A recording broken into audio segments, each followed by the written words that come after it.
What better place to use our United Airlines travel certificates before their expiration than the Hawaiian Islands? Kauai is Hawaii's fourth largest island. Of all the Hawaiian islands, Kauai might just be the most scenic. Kauai is often called the Garden Island for a reason. It is home to beautiful emerald green valleys, tropical rainforests, sharp mountain spires, jagged cliffs, and cascading waterfalls. It also has a rich culture and history, delicious food, and the warm, laid-back aloha spirit of its people.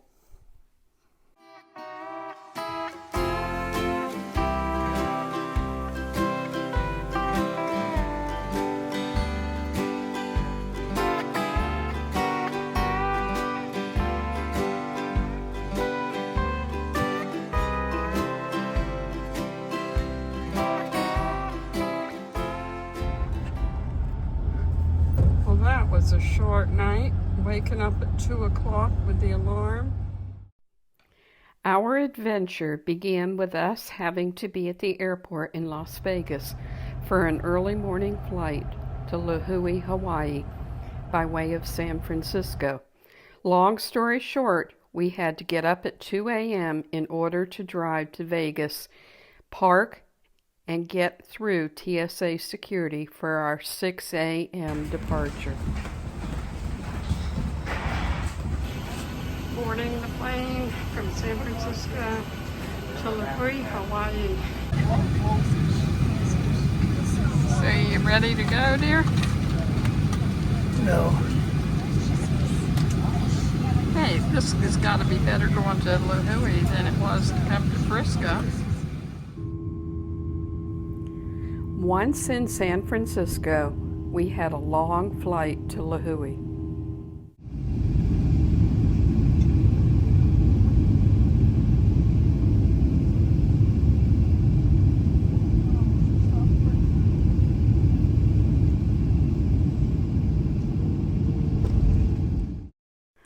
Upon our arrival in Lilauea, we rented a car and found our home for 5 nights.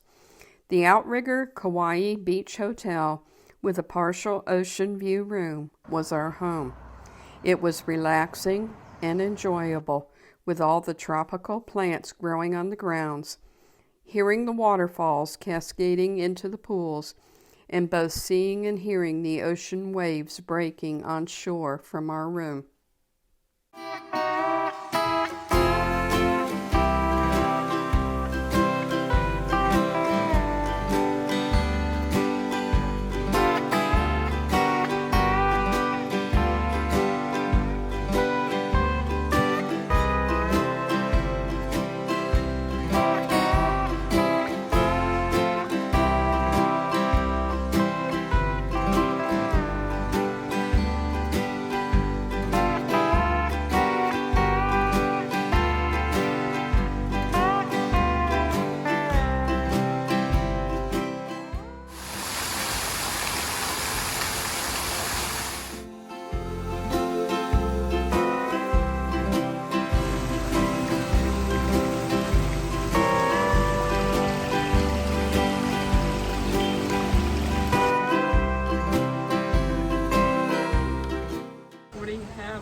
I have a papaya parfait. We ate most all our meals right at the hotel. There was Driftwood Bar and Grill where we could get a quick lunch by the pools, and the Napaka Terrace. It is a beautiful dining area to enjoy breakfast or dinner. The outdoor patio is where the fantastic seating is. Here you can relax in comfortable wicker chairs and look out across beautifully landscaped gardens and catch sight of ocean waves as you enjoy your meal.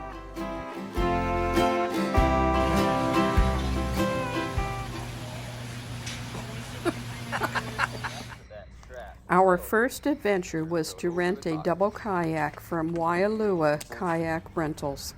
The Wailua River is known as the only navigable river in all Hawaii. Its fresh water pours down from Mount Wailea, one of the wettest spots on Earth. Lands along the river were once the sacred capital of ancient Kauai and the birthplace of Hawaiian royalty. The area where we needed to put our kayak on the shores was totally filled with kayaks. Furthermore, the trail to the falls was very slippery and muddy, so we decided not to do the hike.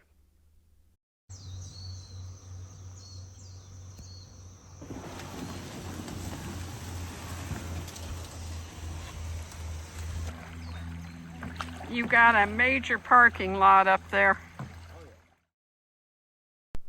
We watched the sunrise several mornings while we were there.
Battery pack chargers, external battery pack chargers, more than one lens cap, more than one battery pack, leave the extra ones behind.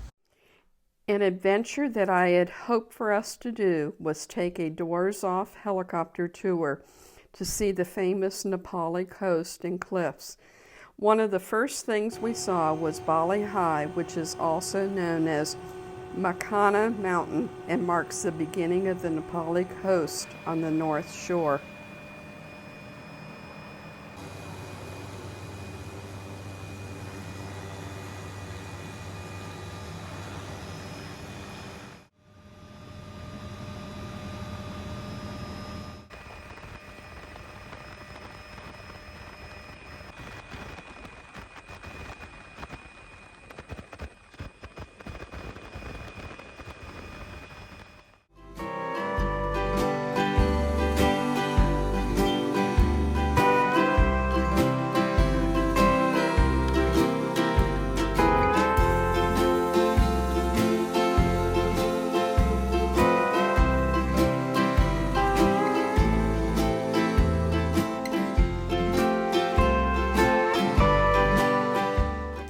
We flew over these falls, which are better known as Jurassic Falls, since it was in the opening scene of the movie Jurassic Park.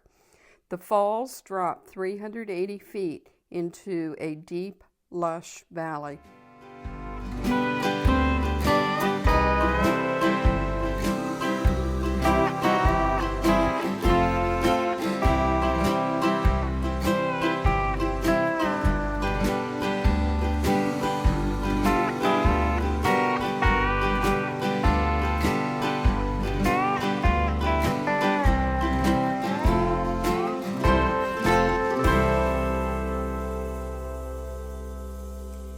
Our flight continued along the Napoli coast, which stretched for 15 miles along the northwest coast of Kauai.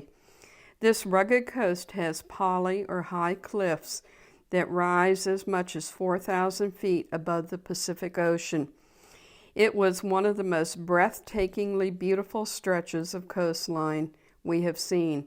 It is only accessible by boat, hiking, or viewed from the air. We saw the Weeping Wall on the side of Mount Wailea. Basically, The side of the mountain was covered with dozens of waterfalls. We also looked down on Waimea Canyon. Flying in a helicopter with no doors was quite an adventure.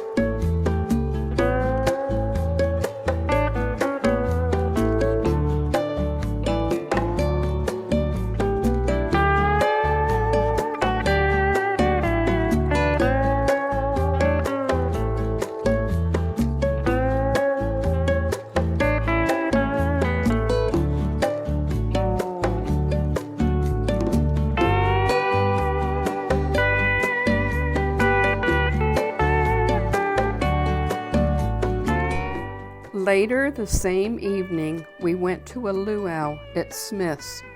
Luau is the Hawaiian word for feast. When we first got there at 5 p.m., we viewed the gardens both from a narrated tram and by taking a leisurely stroll through the garden.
Tropical paradise.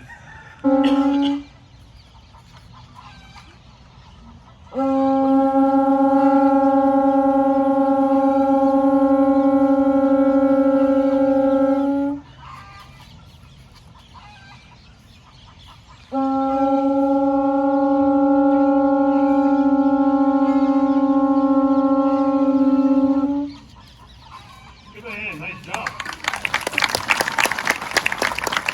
You know, the blue in four different directions. From the mountains to the sea, to the rising and now to the setting sun. Now this is the first event of the evening. It's our Imu ceremony, for the unearthing of the Imu. Imu is our underground oven. This is Hawaii's answer to the microwave. One they cook Hawaiian style, very, very slowly. Now this pit is 3 feet wide, 5 feet long, and 3 feet deep.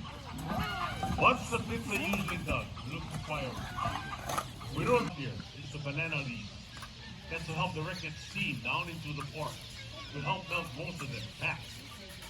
This type of cooking like steaming and roasting. Most of the fat from the pig is going to melt down to the bottom of the pit.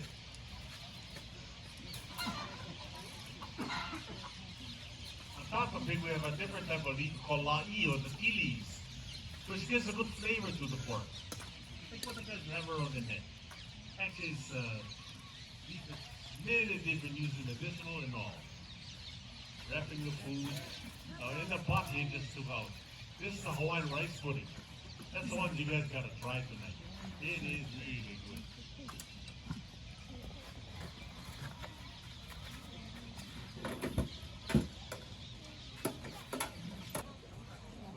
about these young guys. They're lovers. You got a hot hand.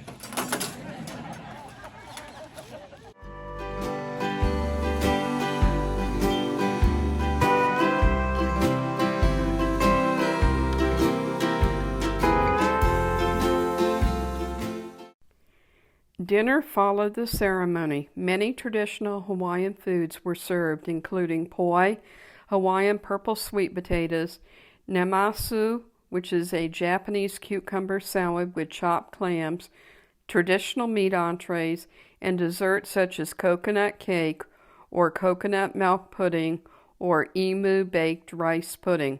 There was plenty to eat. Food may be the heart of a luau, but music is its soul. After the luau feast, we walked over to the spacious open-air, torch-lit Pili Amphitheater, complete with an erupting volcano, for a colorful performance with authentic songs, dances, and chants from Hawaii, Tahiti, Samoa, the Philippines, New Zealand, and Japan that were an important part of the Hawaiians' past. Hula dancers, drum dances, and a fire knife dance were all part of the show. Our fourth day began with us driving to the North Shore. We first stopped at the 8-acre family-run Princeville Botanical Gardens. 2 adults. What name can I put this under? Providence. The gardens are tucked between fertile river valleys. The gardens contain a collection of diverse flora that include both native species and canoe species that were brought by Polynesian settlers centuries ago. Sustainable practices were used to grow potent medicinal herbs, fruit-bearing trees, rare and endangered flowers, and what they referred to as economic plants from across the globe.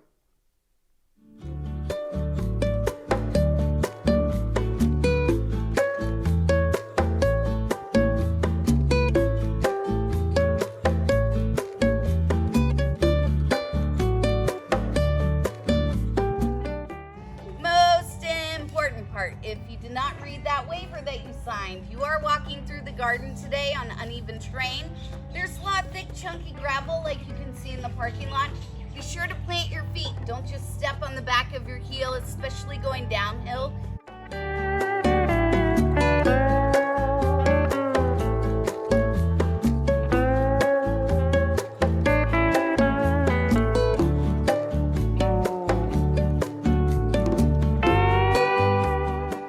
When it flowers, it's like, wow, what's going on over there?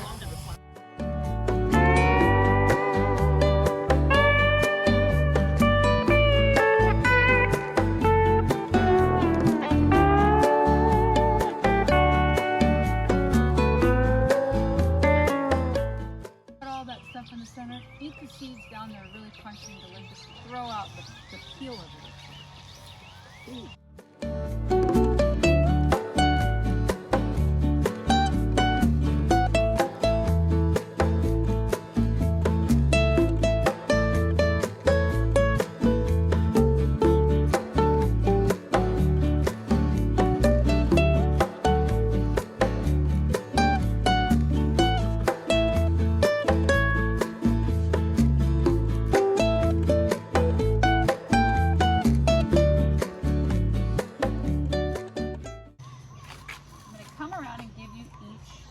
A spoon, and then I'll come around a second time with the honey, and if you'd like to taste it, I'll give you a taste. That's funny. There you go. Thank you. Did you get it? Good.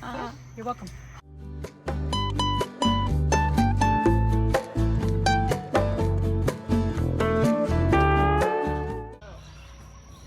The aroma cacao, come right on in. This is the better area. Over there tends to be a little squishy, so I think you guys, did you get some big old one? Old, it's about 17 years old. Not that old, yeah. That's kind of a mucky thing. Be careful with that. So this plant is endemic to the low-lying basin areas along tributaries of the Amazon River, Colombia, Ecuador, Peru, and northern Brazil. Been around for a long, long know it as chocolate.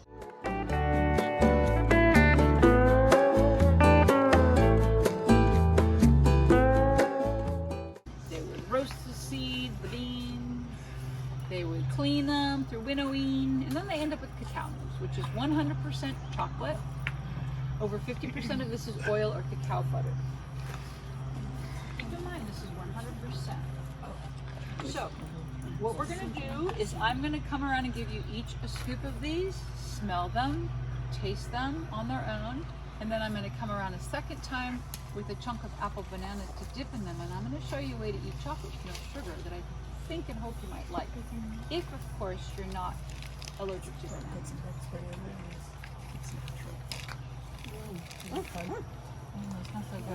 So I'm going to teach you the 5 steps to making a world-class chocolate bar. The first thing the chocolate maker is going to do with those cacao beans that have been fermented and dried is to roast them. This is a picture of a cacao bean roaster, a lot like a coffee bean roaster, only larger. We sampled delicious fruits picked from their trees, tasted some of the honey, and learned all about chocolate. In the botanical garden, they grow their own cacao trees and produce their own chocolate. We enjoyed sampling various chocolates ranging from 70% to 81%. Vietnamese beans, that one you guys all love. Now we're on to Madagascar, okay?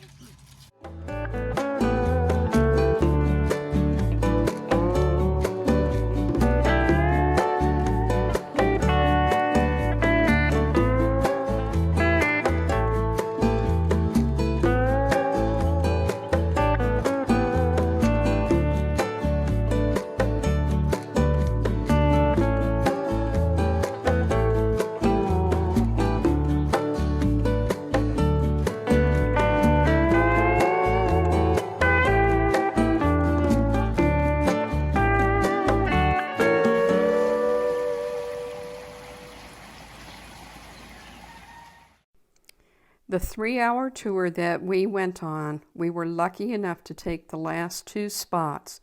It was a lot of fun, educational, and interesting.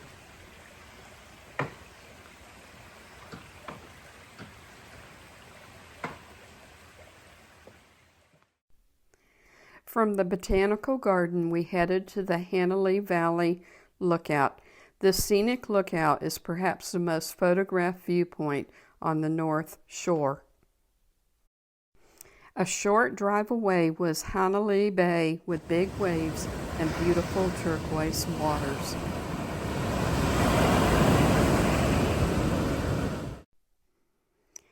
Anini Beach is a 2-mile-long, quiet, beautiful beach that attracts swimmers and snorkelers to its calm waters. This is a prime snorkeling spot because of the fringed reef that protects the beach, making it one of Hawaii's safest beaches. Our last stop for the day was at Wailea Point, which is a natural wildlife refuge and home to the Daniel K. Inouye Kailua Point Lighthouse. Not only did we see the lighthouse, we were lucky to see several baby wedge-tailed shearwaters.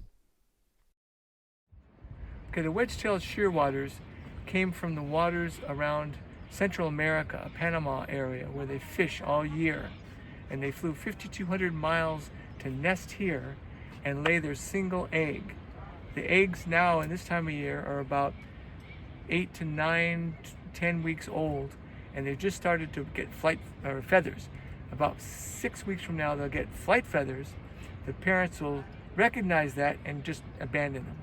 And they'll then look up at the stars, see the moon, the stars imprinted in their brain, they know east, and they'll fly on their own, not having ever seen anything, back to Panama. Wow. And they'll fish there for 4 years, and then say, I gotta go back and find the hole that they were hatched at, and go back to that hole. And they'll look around for mates, and look around to how they can talk and communicate with other shearwaters in the area. We also saw a pair of Nenes, also known as Hawaiian geese. They are the only living bird native to Hawaii. It is also Hawaii's state bird.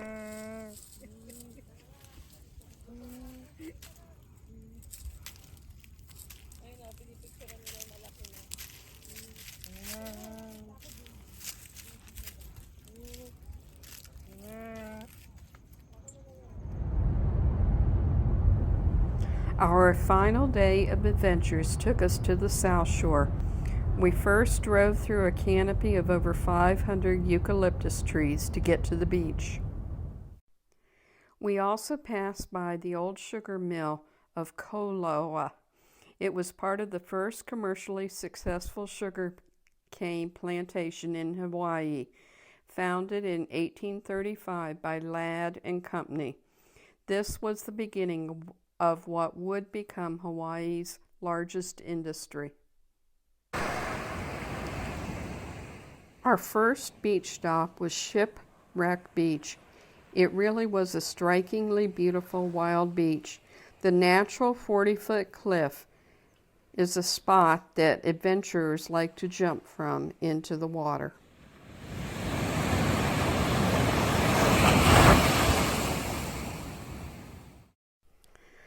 Poipu Beach was our next stop. Here we were fortunate to see a couple of napping, endangered Hawaiian monk seals. From there we continued down the road to Spouting Horn Beach Park. This is a delightful lookout where you can watch and hear a blowhole spout a plume of seawater into the air. This water spout occurs whenever waves are forced under the lava shelf and up through an opening on the rocky coast. The water may actually spout as far as 20 to 50 feet in the air. A hissing sound is made with each plume.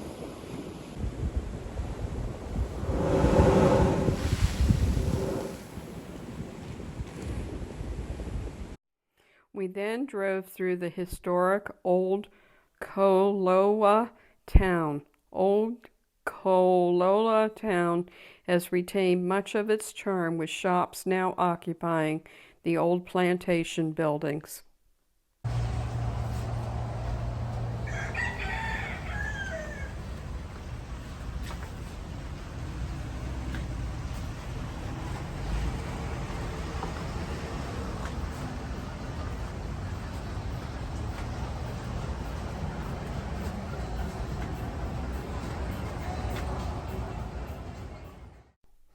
Kauai Chocolate Company was a quick stop for a piece of chocolate with a macadamia nut. It was good candy.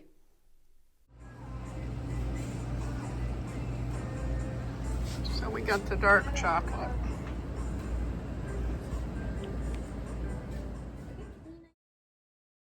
We continued our adventure by heading to Kauai Coffee Estate. This is the largest coffee farm in the U.S. with more than 4 million coffee plants growing here. A self-guided tour showed us the steps involved in the production of their coffee. The drive up to Waimea Canyon State Park was an experience in itself, with winding, narrow roads, but well worth the drive. There were incredible views in wide open spaces, crested buttes, ragged crags, and deep valley gorges. It is also known as the Grand Canyon of the Pacific, even though it does not compare in size or age to the canyon in Arizona. It is 14 miles in length, a mile wide, and more than 3,600 feet deep. The views are definitely dramatic. The wettest locations on the planet, the average rainfall 400 to 600 inches a year. Waterfall to your left creates the river below us flowing right under out to the ocean. So from the ocean to the back of the waterfall, 20 miles long roughly. And the last chief of Kauai, Kaumuali'i, used them for communication. So they were placed in specific locations so that when it was blown, the sound would echo out to the other shell blowers who could relay the message to the next and so forth, that eventually the entire island would know what was taking place. Perfect example here. Let's pretend we live in the same village. I've been chosen to cook today for all of us while you guys are doing the daily chores. You're either hunting, fishing, working in the taro patches, watching everybody's children. Lunch is just about ready. I am simply calling everybody home. This is probably what you guys would hear. Yeah, you guys ready for lunch? Just kidding, you guys.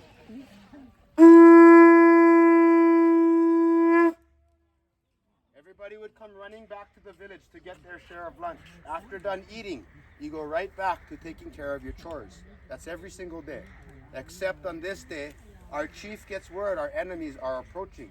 So he orders me up onto a high ridge to watch over the horizon. I'm staring off at the ocean. I spot 500 canoes heading this way. That's a lot of people, probably our enemies. So this would be the warning cry to signify to my fellow villagers to get yourselves prepared. This is probably what you'd hear.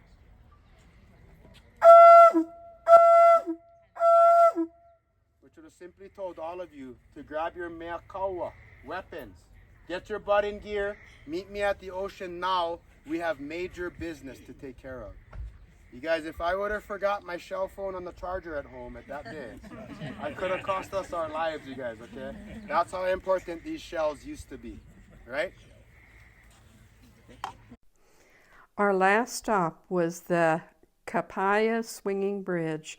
This swinging bridge, also known as Kapia Suspension Bridge, is a long, narrow footbridge that crosses a stream.